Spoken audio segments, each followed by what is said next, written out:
Hi, good evening. It's Monday night, and tonight I would like to speak about the concept of consumer society and a marketing orientation. I'll talk tomorrow more about the projects and about the readings for the week on chapter 3 and quiz number 3. But for now, I just want to give an overview of this topic so that we'll understand um, how important marketing is and how much it impacts every aspect of our life. So someone in her student introduction pointed this out, and she didn't say which country she was from, but she said that they celebrated Valentine's Day also. And in her country, what happens on Valentine's Day is that people cut out pictures and text from the newspaper and they share that with, or they give that, present that to their beloved, or to, let's say, parents, maybe to their kids, or kids to their parents.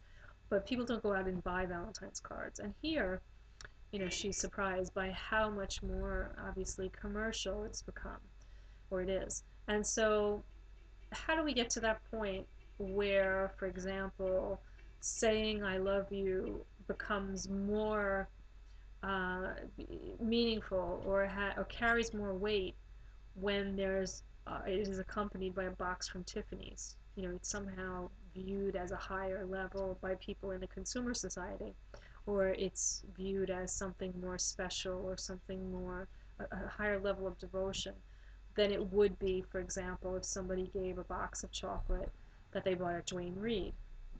And again, unless you're dealing with people who are rejecting or who don't buy into that kind of way of thinking.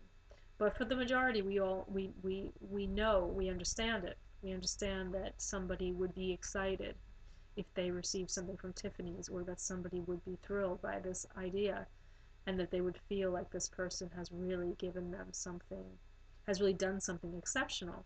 But why is that more exceptional than cutting out the things from the newspaper and making a handmade card?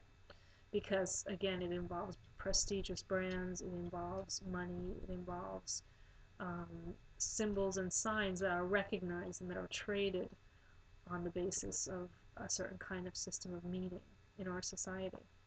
So how do we get to that point? Because we have, when we think about American culture, American society, if you ask people across the board, how would you describe America, or what does America mean to you? Um, what people would probably say, or what is the one or two words you might use to describe the American culture, how it has been traditionally, and what it is represented, what it stands for?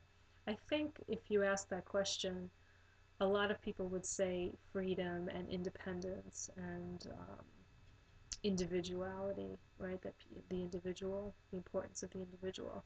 And all of those things, we are a Protestant country in our origin, and the country is founded on those kinds of principles. And so Protestantism, when you think about what is Protestantism or the Protestant religion, it was protesting against Catholicism, or breaking away from, separating itself from Catholicism, which is a very hierarchical religion where you have a pope at the top, and then you have people, priests, and you have, before that, cardinals and archbishops and bishops and whatnot, that are underneath and reporting to the pope, who is the head of the church.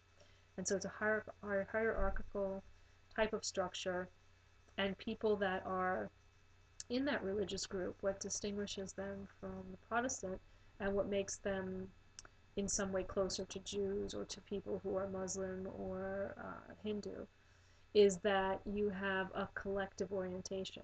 So the individual is not the primary focus. In Protestantism, the individual is the primary focus. So this is a very, very big break in terms of modernity. The idea of breaking away from a traditional structure and creating a new structure, an innovative structure. And the fact that Protestantism becomes independent and is revolutionary in that sense, is very significant for business and for capitalism, because the whole ideology of capitalism is built on this ideology of Protestantism, which comes from the breaking away from the tradition, the monarchy, the kind of established rules and regulations. So For example, in Judaism, right, you have a kind of inherited tradition, and you have a sacred tradition, and you have rituals that have to be protected and performed, and that people in the community accept. And there are regulations and rules that have to be followed. And in Islam, which is has its origins in Christianity, you have a similar kind of orientation, which is very collective. And so the interesting thing for marketing, from we're not doing it here now in theology, the interesting thing in marketing is that Protestantism posits the importance of the individual. That's very significant because Protestantism was rejecting the idea that that salvation can be attained through a membership, let's say in the Catholic Church. So for the Catholic, because you participated in the rituals and because you were somebody who is in good standing with that church, and you receive sacraments, and you go to one of the sacraments is confession, and that's a very big important factor, because what happened with Protestantism is that one of the reasons that Protestantism separates itself from the Catholic Church is because in the sacrament of reconciliation or confession, the Catholic, let's say, who has killed someone or who has stolen or any possible immoral behavior that you could imagine, it can be forgiven by the priest, who has a direct authority on behalf of the institution to forgive sins, and the institution is then connected to God. And so Protestantism then rejects this and says that this has lost its Catholicism. I guess the criticism would be has lost its foundation in earlier Christianity, and it's become too bureaucratic or too hierarchical, and what is really what God really wants, according to the Protestant, is that the person has a really personal relationship with God, and that on the judgment day, when the person dies, he or she is answerable to God. And so the difference is this, that in the Catholic religion, if you did something very bad, anything you could possibly do can be forgiven, as long as you accept to become reintegrated with the church. So in a sense, the salvation is not your personal responsibility, and even the guilt, it can be alleviated very quickly through the confession and the reincorporation. Whereas the Protestant, who no longer has that sacrament of confession, has to carry that guilt throughout his or her life, and has the fear and a real terror of one day standing in front of God as an individual, right? And having to account for each and every sin, with who, where, how, under what conditions, and then God is going to determine hell or salvation. And so it's why you see, for example, when you're on the train, you might see this. You might see a person standing up and reading from the Bible, or preaching, or at Port Authority, you will see various Protestants, Jehovah Witnesses, or other Protestant groups represented, who are talking about the end of times and who are talking about judgment. And why are they doing that? And why are there not Catholics or Jews doing that?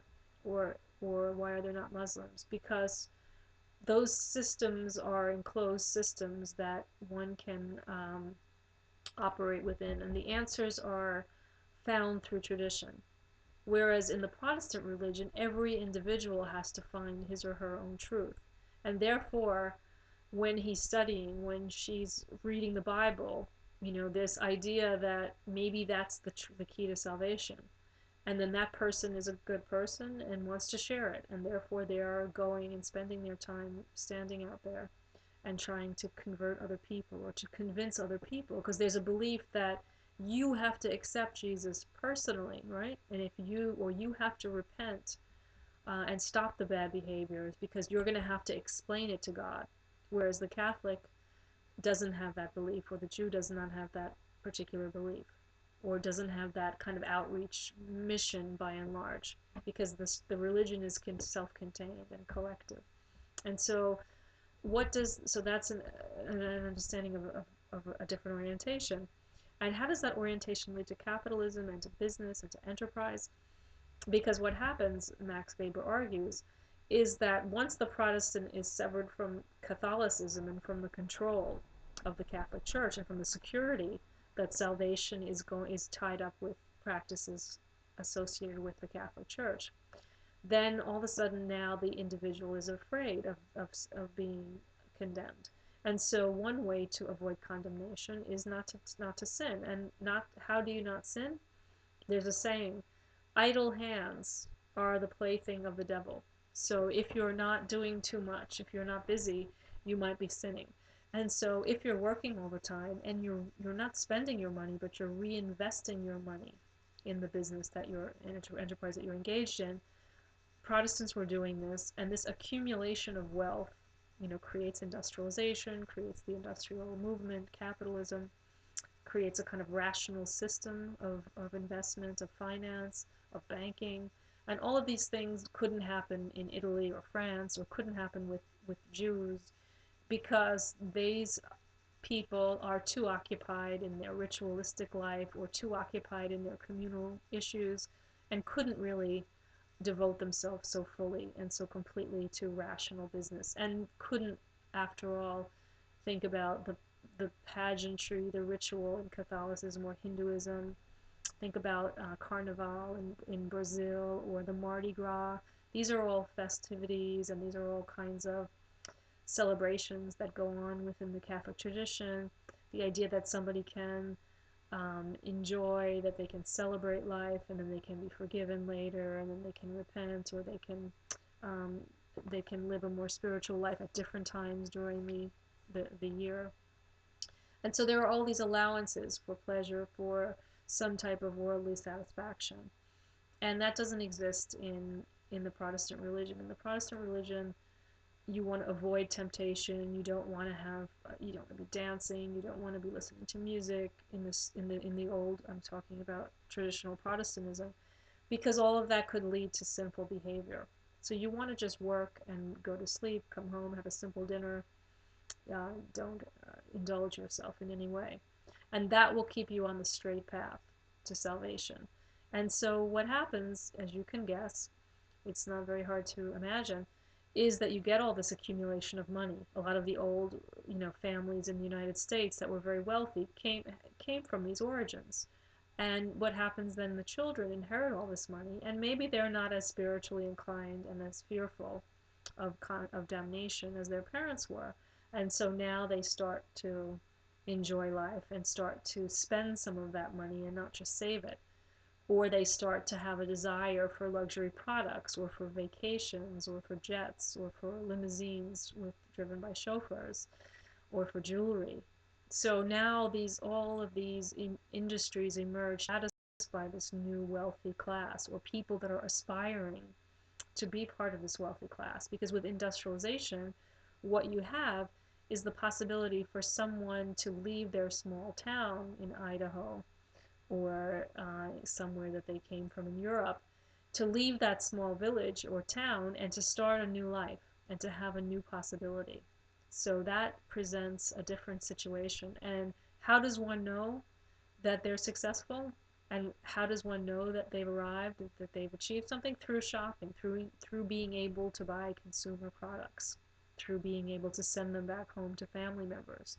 So you have a system that emerges that confers prestige, that gives people security about their identity, about who they are, and it becomes divorced from its original purpose, which was to keep people um, to keep people away from idleness and simple behavior and temptation, so that you're not living in the world, you're escaping from it through work, right? And so it's a kind of security in that you are on a path that was leading towards salvation. And so that when you, even if you did, because everyone is going to have a certain occasion in their life of sin in the Protestant scheme.